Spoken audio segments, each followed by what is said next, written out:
हर शहर की रातें कुछ कहानियां छुपा कर रखती हैं, लेकिन कुछ कहानियां ऐसी होती हैं जो सुनने वाले को चैन से सोने नहीं देती। ये कहानी है एक ऐसी ट्रेन की जो आपको कहीं नहीं लेकर जाती, बल्कि हमेशा के लिए खो देती है। रिया एक आईटी कंपनी में काम करती थी। रोज की तरह उसने ऑफिस से निकलने की जल्दी की, लेकिन उस रात काम ज्यादा था और समय हो गया रात के 10:45। वो जल्दी जल्दी स्टेशन पहुंची, लेकिन जैसे ही उसने प्लेटफॉर्म पर कदम रखा, उसकी लोकल ट्रेन आंखों के सामने छूट गई। स्टेशन लगभग सुनसान था, ना कोई स्टाफ, ना कोई यात्री। कोई बात नहीं, रिया ने सोचा, अगली ट्रेन का इंतजार कर लेती हूं। और वो बेंच पर बैठ गई। 1 घंटा बीत गया, लेकिन कोई ट्रेन नहीं आई, सिर्फ कोहरा और सन्नाटा।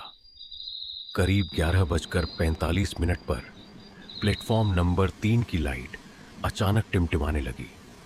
कोहरे को चीरती हुई एक पुरानी काली ट्रेन स्टेशन में दाखिल हुई।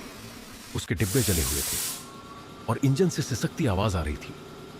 नाम साफ नहीं था, लेकिन धुंधले शब्दों में लिखा दिखा, नॉक्ट्यूर्न एक्सप्रेस। एक बूढ़ा कंडक्टर उतरा, उसकी आंखें सफेद और चेहरा पत्थर जैसा। उसने कहा, आ जाओ बेटा, ये लास्ट ट्रेन है। रिया झिझकी, लेकिन फिर चढ़ गई। रिया एक कोच में जाकर बैठ गई। वहां कुछ लोग पहले से बैठे थे, सिर झुकाए, बिल्कुल शांत। उसने अपने ईयरफोन लगाए और धीरे धीरे उसका मन शांत होने लगा। संगीत सुनते सुनते कब उसकी आंख लग गई पता ही नहीं चला। अचानक एक झटका लगा।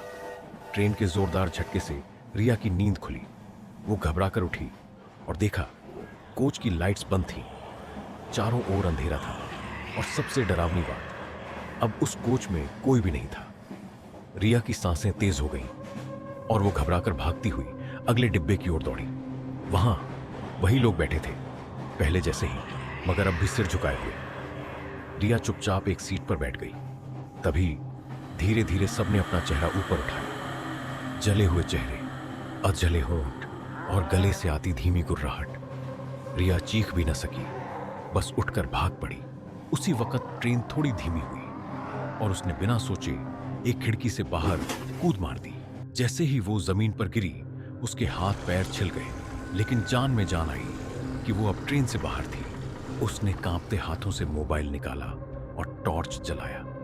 सामने एक पुराना स्टेशन बोर्ड दिखा, घोस्ट विलेज। वो नाम खून से लिखा हुआ था और बोर्ड के नीचे खून की बूंदें टपक रही थी। रिया का दिमाग सुन्न हो गया। तभी स्टेशन की दीवारों के पीछे से किसी के पैरों की आवाज आई, फिर फुसफुसाहट। किसी ने कहा, तुम बच नहीं सकती। डर के मारे रिया फिर से उसी ट्रेन में चढ़ गई। रिया ने पीछे मुड़कर देखा, वही बूढ़ा कंडक्टर फिर सामने था, मगर अब उसकी आंखों से खून बह रहा था। अब देर हो गई है मैडम, ये ट्रेन एक बार चलती है तो सिर्फ आत्माएं उतरती हैं। रिया बेहोश हो गई। अगले दिन सुबह स्टेशन के पास एक लड़की बेहोश मिली, वही रिया। होश में आने पर वो कुछ बोल नहीं सकी। उसकी जेब से एक चांदी का टिकट मिला, एडमिट 1, नॉक्ट्यूर्न एक्सप्रेस। रिया कांपते हुए बोली भी नहीं, बस दूर पटरियों को घूरती रही। पीछे से एक बूढ़ी औरत की धीमी सी आवाज आई, जिससे एक बार टिकट मिल जाए वो फिर से बुलाया जाता है। अगर ये कहानी आपको पसंद आई हो तो लाइक करें, शेयर करें और हॉन्टलाइन को सब्सक्राइब करना ना भूलें।